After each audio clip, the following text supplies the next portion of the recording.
പ്രിയമുള്ളവരെ,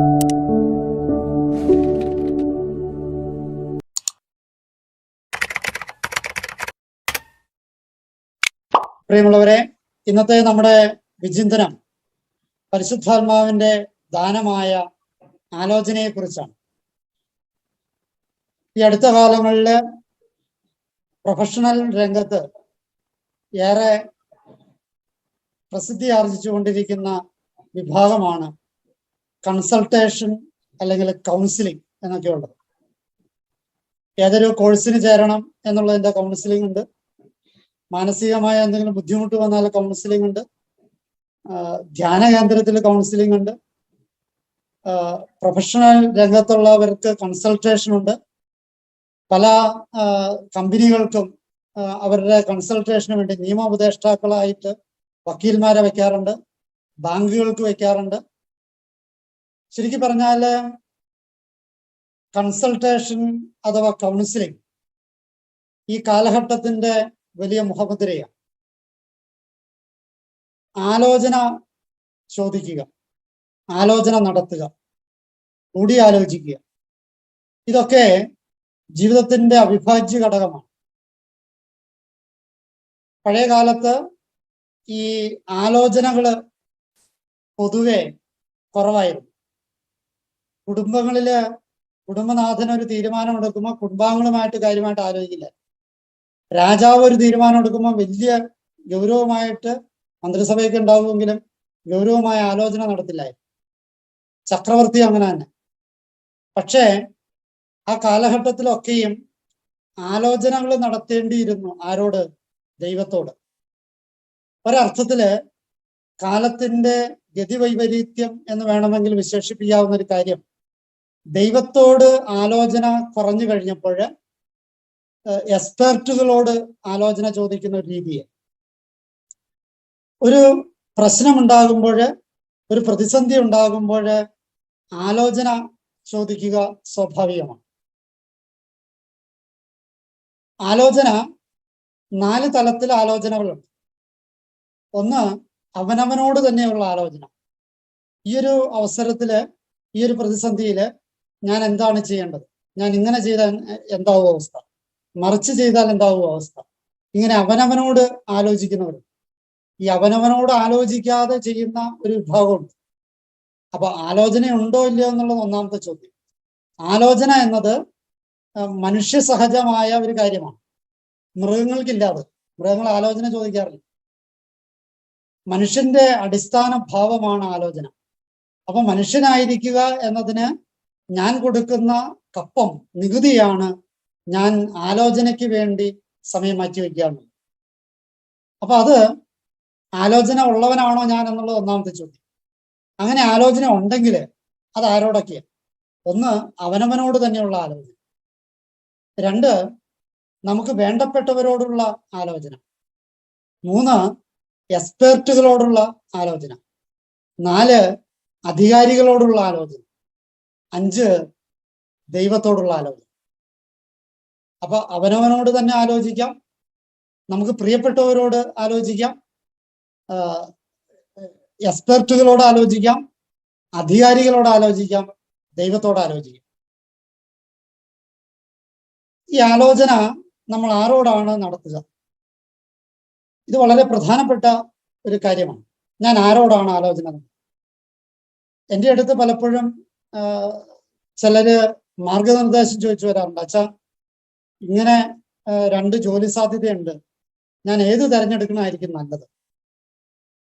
എനിക്കിങ്ങനെ പഠിക്കാനായിട്ട് ഇങ്ങനെ 2-3 കാര്യങ്ങൾക്ക് പോകണമെന്നുണ്ട്, എനിക്ക് ഏതായിരിക്കും ചേരുക? അപ്പൊ ഞാൻ പറയും, ഇതിനൊക്കെ ദൈവത്തിന്റെ ഹിതമാണ് അറിയണമെങ്കിൽ എന്നോട് ചോദിക്കണ്ട, ദൈവത്തോട് ചോദിക്കണം. ഇനി എക്സ്പെർട്ടിന്റെ ഇതാണ് നിങ്ങൾക്ക് അറിയേണ്ടതെങ്കിൽ ഞാൻ എക്സ്പെർട്ട് അല്ല, എന്നോട് ചോദിച്ചിട്ട് കാര്യമില്ല. എന്നാലും ഒന്ന് അച്ഛൻ പ്രാർത്ഥിച്ചിട്ട് പറ എന്നുള്ളതാണ്. ഞാൻ പറഞ്ഞു വന്നത്, ആലോചന ആരോട് ചോദിക്കുന്നു എന്നുള്ളത് പ്രധാനപ്പെട്ട ഒരു കാര്യം. ആലോചന ഉണ്ടോ ഇല്ലയോ എന്നുള്ള ഒന്നാമത്തെ കാര്യം. 2ാമത്തെ കാര്യം, ആലോചന ആരോടാണ്? എനിക്ക് ആരോട് വേണമെങ്കിലും ആലോചിക്കും, എനിക്ക് വേണ്ടപ്പെട്ടവരോട് ആലോചിക്കും. പലപ്പോഴും ഈ രാഷ്ട്രീയ ഏതെങ്കിലുമൊക്കെ അധികാരികൾ വഴിതെറ്റി പോകുന്നതിൻ്റെ ഒരു കാരണം, അവര് ദൈവത്തോട് ചോദിക്കുന്നില്ല, എക്സ്പെർട്ടിനോട് ചോദിക്കുന്നില്ല. രണ്ട് ആലോചനകൾ അത്ര സുഖകരമല്ല.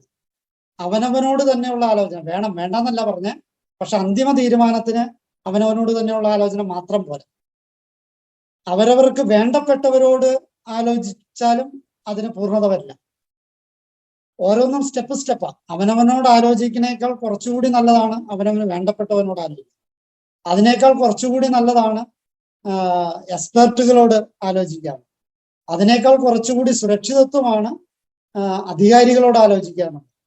അതിനേക്കാൾ പരിപൂർണ സുരക്ഷിതത്വമാണ് ദൈവത്തോട് ആലോചന ചോദിക്കുക. ദൈവത്തോട് ആലോചന ചോദിച്ചാല് നമുക്ക് യാതൊരുവിധ ടെൻഷനും ഉണ്ടാവില്ല, ഒരാകുലത ഉണ്ടാവില്ല. മർക്കോസിന്റെ സുവിശേഷം 13-ാമത്തെ അധ്യായം 11-ാമത്തെ വാക്യത്തില് നമ്മൾ പ്രകാരം വായിക്കുകയാണ്: അവർ നിങ്ങളെ ഏൽപ്പിച്ചു കൊടുക്കാൻ കൊണ്ടുപോകുമ്പോൾ എന്തു പറയണം എന്ന് വിചാരിച്ച് ഉത്കണ്ഠാകുലരാകണം. ആ സമയത്ത് നിങ്ങൾക്ക് ലഭിക്കുന്നത് എന്തോ അത് സംസാരിക്കുവിൻ, നിങ്ങളല്ല പരിശുദ്ധാത്മാവായിരിക്കും സംസാരിക്കും. അപ്പൊ എന്താ സംസാരിക്കണ്ടേ എന്ന് ആലോചിച്ച് സ്വയം ആലോചിച്ച് കഷ്ടപ്പെടേണ്ട കാര്യമില്ല. ആരോട് ആലോചിക്കണ്ടേ? ആ പറയേണ്ട സമയമാകുമ്പോൾ പരിശുദ്ധാത്മാവ് ആലോചന തരും. പറയേണ്ടത് പറയാനായിട്ട് പരിശുദ്ധാത്മാവ് ആലോചന തരും. ഇത് പറയുന്നത് ഏത് സാഹചര്യമാണെന്നും കൂടി നമ്മൾ ഓർക്കണം. മതമർദ്ദനത്തിന്റെ പശ്ചാത്തലത്തിൽ നിങ്ങളെ പിടിച്ച് കൊല്ലാൻ കൊണ്ടുപോകുമ്പോൾ ആ കോടതിയുടെ മുന്നില് നിങ്ങൾ എന്താ പറയണ്ടേ? നിങ്ങളെ കുറ്റാരോപണം നടത്തുമ്പോൾ, നിങ്ങളുടെ പേരിൽ വിധി നടപ്പിലാക്കാൻ ശ്രമിക്കുമ്പോൾ എന്താലോചിക്കണം? അപ്പൊ ജീവൻ നഷ്ടപ്പെടുന്ന ജീവൻ മരണ പോരാട്ടത്തിനിടയില് പോലും കർത്താവ് നമ്മളോട് പറയുന്ന ഒരു കാര്യം ഇതാണ്: നിങ്ങള് ആകുലപ്പെടേണ്ട, ഉത്കണ്ഠാകുലരാകൻ. പ്രിയപ്പെട്ടവരെ, നമുക്ക് ഉത്കണ്ഠതകള്, ആകുലതകളുണ്ട്. നമ്മെക്കുറിച്ച്, നമ്മുടെ സഹജീവികളെ കുറിച്ച്, നമ്മുടെ ജീവിത പങ്കാളിയെ കുറിച്ച്, നമ്മുടെ മക്കളെ കുറിച്ച്, നമ്മുടെ മാതാപിതാക്കന്മാരെ കുറിച്ചൊക്കെ നമുക്ക് ആകുലതകളുണ്ട്. എന്തുകൊണ്ടാണ് ഈ ആകുലത ഉണ്ടാകുന്നത്? ദൈവത്തോട് ആലോചന ചോദിക്കാത്തതുകൊണ്ട്. അതിന് ഏറ്റവും നല്ല മാതൃക നമുക്ക് ഏക മാതൃകയായ ക്രിസ്തു തന്നെയാണ്. നമുക്ക് ഏക മാതൃക ക്രിസ്തു തന്നെയാണ്. അവനാണ് നമ്മുടെ എല്ലാത്തിൻ്റെയും റെഫറൻസ്. അവനാണ് നമുക്ക് മാതൃക. വളരെ ലൂക്കയുടെ സുവിശേഷം വായിക്കുമ്പോൾ നമ്മളൊരു പശ്ചാത്തലം നമ്മൾ നോക്കണം. 6-ാമത്തെ അധ്യായം അതിന്റെ തുടക്കത്തിൽ നമ്മൾ വായിക്കുകയാണ്: സാപത്തില് കൈ ശോഷിച്ച മനുഷ്യനെ ഈശോ സൗഖ്യപ്പെടുത്തുകയാണ്. സാപത്തില് ചെയ്യാൻ പാടില്ലാത്തത് ചെയ്തു കഴിഞ്ഞപ്പോൾ, പ്രത്യേകിച്ച് സിനഗോഗിന്റെ പശ്ചാത്തലം നമ്മൾ നോക്കണം. സിനഗോഗിലെ സാപത്തിൽ പ്രാർത്ഥനയ്ക്ക് വേണ്ടി മാത്രമുള്ളത്. അവിടെയാണ് സാപത്ത് ദിവസം സിനഗോഗിൽ വെച്ച് ഈ ഒരു കർമ്മം ഈശോ ചെയ്യാം. അതുകൊണ്ട് ഈശോയെ എങ്ങനെ കൈകാര്യം ചെയ്യണം എന്ന് എല്ലാവരോടും കൂടി ആലോചിക്കുക. അത് മാനുഷികമായ ആലോചന. ഈ മാനുഷികമായ ആലോചന അവര് വേണ്ടപ്പെട്ടവരോട് ആലോചിക്കുക. അങ്ങനെ ആലോചിച്ചു കഴിഞ്ഞപ്പോൾ ഈശോയ്ക്ക് പ്രശ്നമായി. അവനൊരു ജീവിതത്തിന്റെ പ്രതിസന്ധിയിലേക്ക് വരിക. കാരണം അവന്റെ പരസ്യ ജീവിതം തുടങ്ങിയിട്ട് അധികമായിട്ടില്ല. അപ്പോഴത്തേക്കും പ്രശ്നമായപ്പോൾ ഈശോ എന്ത് ചെയ്തു? നേരെ മലയിലേക്ക് കയറി. ലൂക്കയുടെ സുവിശേഷം 6-ാമത്തെ അധ്യായം 12-ഉം 13-ഉം വാക്യങ്ങൾ ശ്രദ്ധിച്ചു കേൾക്കുക. ആ ദിവസങ്ങളിൽ അവൻ പ്രാർത്ഥിക്കാനായി മലയിലേക്ക് കയറി. ഏത് ദിവസങ്ങളില? ഈ പ്രശ്നം ഉണ്ടായപ്പോൾ, കൈ ശോഷിച്ച മനുഷ്യന് സാപത്തില് രോഗശാന്തി കൊടുത്തു കഴിഞ്ഞപ്പോൾ അത് സാപത്ത് ലംഘനമാണ്, ദേവാലയത്തിന്റെ നിയമലംഘനമാണ്. അതുകൊണ്ട് ഇവനെ കൈകാര്യം ചെയ്യാനായിട്ട് ജനങ്ങള് അവര് മാനുഷികമായ ആലോചനകൾ നടത്തിയപ്പോൾ ഈശോ എന്ത് ചെയ്തു? ദൈവീകമായ ആലോചനയ്ക്ക് പോയി. ശ്രദ്ധിച്ചു കേട്ടെ. ആ ദിവസങ്ങളിൽ അവൻ പ്രാർത്ഥിക്കാനായി ഒരു മലയിലേക്ക് പോയി. അവിടെ ദൈവത്തോട് പ്രാർത്ഥിച്ചുകൊണ്ട് രാത്രി മുഴുവൻ ചെലവഴിച്ചു. പ്രഭാതമായപ്പോൾ അവൻ ശിഷ്യന്മാരെ അടുത്തു വിളിച്ച് അവരിൽ നിന്ന്, ആരിൽ നിന്ന്? ശിഷ്യന്മാരിൽ നിന്ന്. ശിഷ്യന്മാർ ഒരുപാട് പേരുണ്ട്. ആ ശിഷ്യന്മാരിൽ നിന്ന് 12 പേരെ തെരഞ്ഞെടുത്ത് അവർക്ക് അപ്പസ്തോലന്മാർ എന്ന പേര് നൽകി. എന്താ നമ്മൾ ഇതിൽ നിന്ന് മനസ്സിലാക്കേണ്ടത്? ഈശോയുടെ ജീവിതത്തിന്റെ ഒരു പ്രതിസന്ധി വന്നപ്പോൾ ഈശോ ആലോചനയ്ക്ക് പോവുകയാണ്. മലമുകളില് ദൈവത്തോട് ആലോചന ചോദിക്കുക. പരിശുദ്ധാത്മാവ് ആലോചന കൊടുത്തു. എന്താ ആലോചന കൊടുത്തത്? ഇത്രയും നാളെ നീ ഒറ്റയ്ക്ക് ആയിരുന്നില്ലേ? നീ ഒറ്റയ്ക്ക് പോണത് ശരിയല്ല, നിന്റെ കൂട്ടത്തിൽ 10-12 പേര് വേണം എന്ന് ഈശോയ്ക്ക് ആലോചന കൊടുത്തു. ആ ആലോചനയുടെ പശ്ചാത്തലത്തിലാണ് ഈ പ്രഭാതമായപ്പോൾ, പ്രാർത്ഥന കഴിഞ്ഞ് പ്രഭാതമായപ്പോൾ ഇവൻ ഈ മലയിൽ നിന്ന് ഇറങ്ങി വന്നത് ഈ ശിഷ്യന്മാരിൽ കുറച്ചു പേരിൽ നിന്ന് 12 പേരെ തെരഞ്ഞെടുക്കാനാണ്. യേശു 12 പേരെ തെരഞ്ഞെടുത്തത് അവന്റെ ജീവൻ മരണ പോരാട്ടത്തിനോടിടയിൽ പരിശുദ്ധാത്മാവിന്റെ ആലോചന പ്രകാരമായിരുന്നു എന്ന് വേണം നമ്മൾ മനസ്സിലാക്കാൻ. നമ്മൾ ഒരു തീരുമാനമെടുക്കുമ്പോൾ, നമ്മൾക്ക് ഒരു പ്രശ്നമുണ്ടാകുമ്പോൾ ദൈവത്തിന്റെ ആലോചന, പരിശുദ്ധാത്മാവിന്റെ ആലോചന നമ്മൾ സ്വീകരിക്കുന്നുണ്ടോ എന്നുള്ളതാണ് പ്രശ്നമുള്ള ഒരു കാര്യം. യേശുവിനെ തന്നെ നമുക്ക് വീണ്ടും മാതൃകയാക്കാം. അതും ലൂക്കയുടെ സുവിശേഷമാണ് കുറച്ചുകൂടി ഇങ്ങനെയുള്ള കാര്യങ്ങൾക്ക് കുറിച്ച് നല്ലത്. ഗെത്സേമൻ തോട്ടത്തിലെ പ്രാർത്ഥനയുടെ സന്ദർഭം സമാന്തര സുവിശേഷങ്ങളെല്ലാം അത് പ്രതിപാദിക്കുന്നു. പക്ഷെ ലൂക്കയുടെ സുവിശേഷത്തില് പ്രത്യേകമായ ഒരു വാക്ക് പറയുന്നു. ലൂക്കയുടെ സുവിശേഷം 22-ാമത്തെ അധ്യായം 43-ാമത്തെ വാക്യം.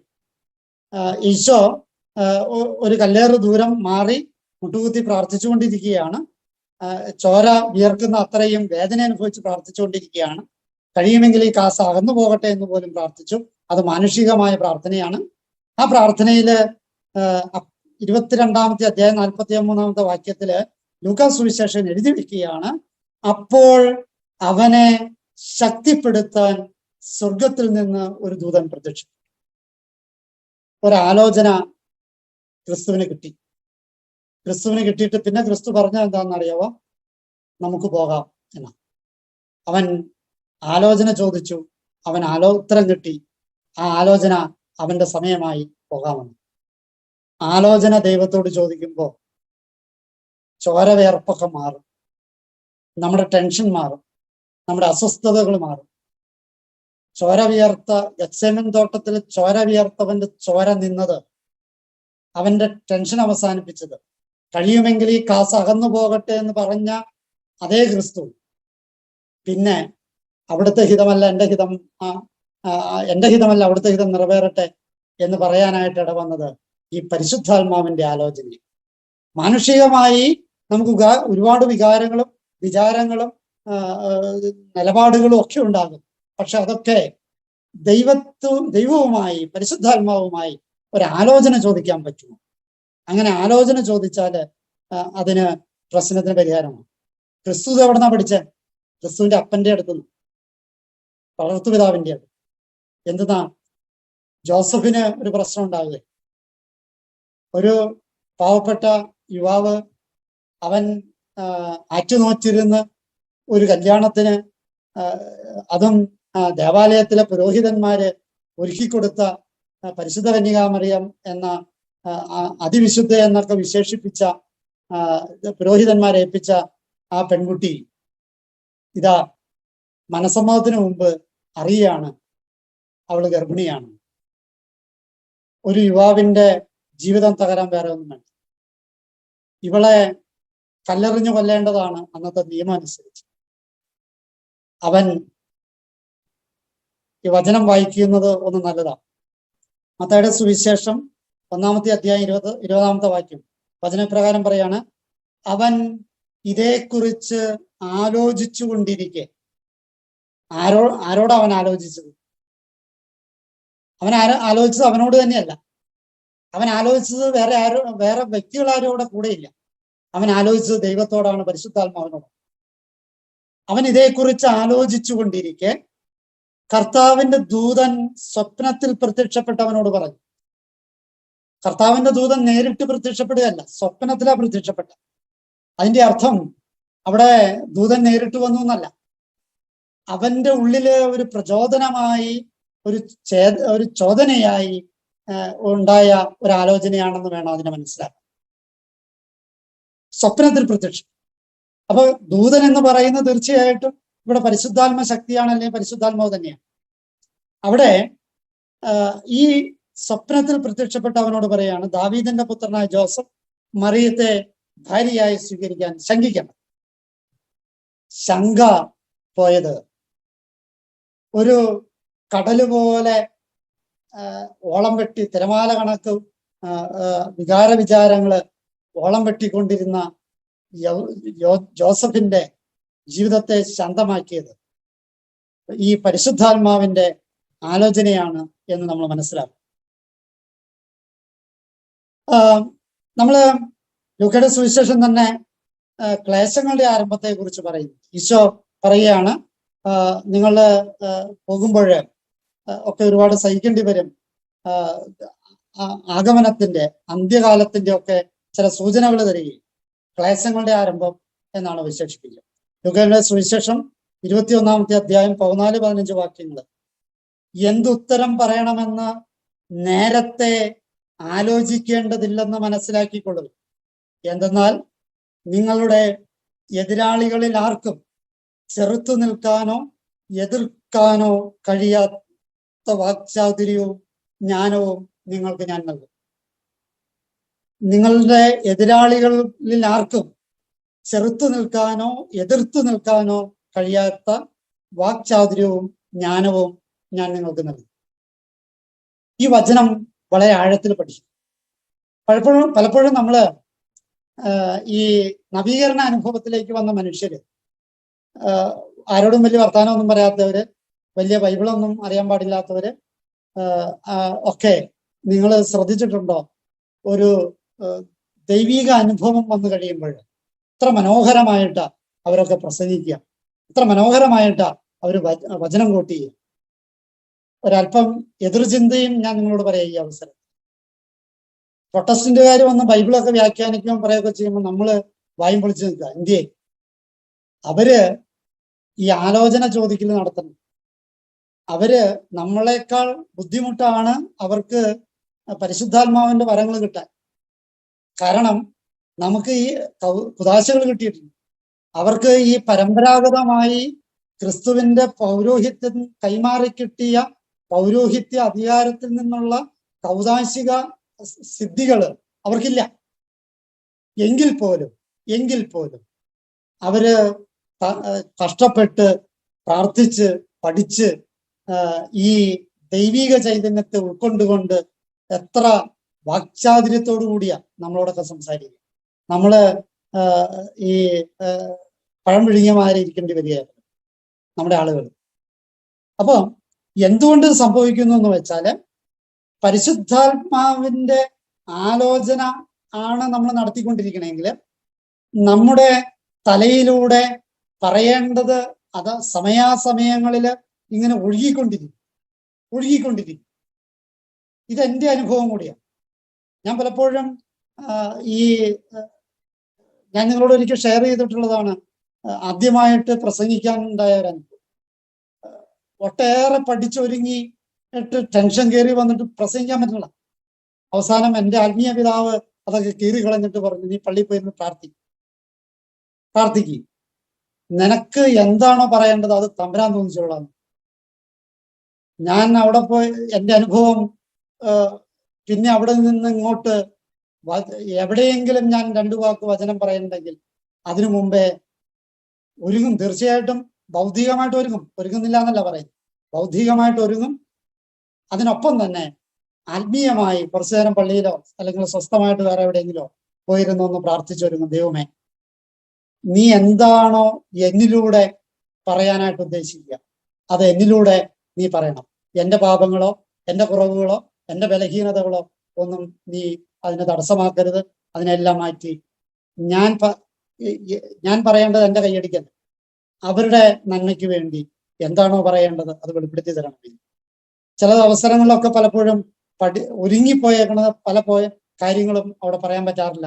ഇത് കഴിയുമ്പോഴായിരിക്കും നമ്മൾ വിചാരിക്കുന്നത്, അപ്പോൾ ഇതൊക്കെ നമ്മൾ ഒരുങ്ങിയിട്ട് പറഞ്ഞില്ലല്ലോ, പറഞ്ഞ് വേറെ ചിലതാണൊക്കെയാണല്ലോ. പ്രിയമുള്ളവരെ, നമ്മള് നന്നായിട്ട് ഒരുങ്ങേണ്ടത്. നമ്മൾ പറയുന്ന വാക്കില് ആത്മീയ ചൈതന്യം ഉണ്ടാകണമെങ്കിൽ ഈ ആലോചനയിലൂടെ വരുന്ന വാക്കുകളാണ്, പരിശുദ്ധാത്മാവിന്റെ ആലോചനയിലൂടെ.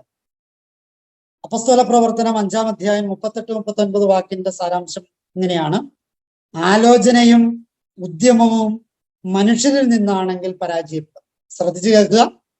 ആലോചനയും ഉദ്യമവും മനുഷ്യരിൽ നിന്നാണെങ്കിൽ പരാജയപ്പെടും, മറിച്ച് ദൈവത്തിൽ നിന്നാണെങ്കിൽ നശിപ്പിക്കാൻ പറ്റും. ദൈവത്തിൽ നിന്നാണെങ്കിൽ നശിപ്പിക്കാൻ പറ്റില്ല. നമ്മൾ ദൈവത്തോട് ആലോചിച്ച് മുന്നോട്ട് പോയി കഴിഞ്ഞാൽ നമ്മളെയോ നമ്മുടെ കർമ്മങ്ങളെയോ നമ്മുടെ വാക്കുകളെയോ നമ്മുടെ പ്രസ്ഥാനങ്ങളെയോ ഒന്നും നശിപ്പിക്കാൻ പറ്റില്ല. പലരും പടുത്തുയർത്തിയത്, സമ്പാദിച്ചത്, മക്കളെ ജനിപ്പിച്ചു വളർത്തിയത് ഒക്കെ ആലോചനയും ഉദ്യമവും ഒക്കെ മനുഷ്യരിൽ നിന്നായതുകൊണ്ടാണ് പലതും പരാജയപ്പെടുന്നത്. പ്രിയമുള്ളവരെ, പരാജയപ്പെടാതിരിക്കണമെങ്കിൽ ദൈവത്തിൽ നിന്നാകണം ആലോചനയും തീരുമാനവും നടപ്പിലാക്കൽ. ദൈവത്തിൽ നിന്ന് ആലോചന ചോദിച്ച് പരാജയപ്പെടാതെ മുന്നേറാനുള്ള കൃപ തമ്പുരാൻ നമുക്ക് നൽകട്ടെ.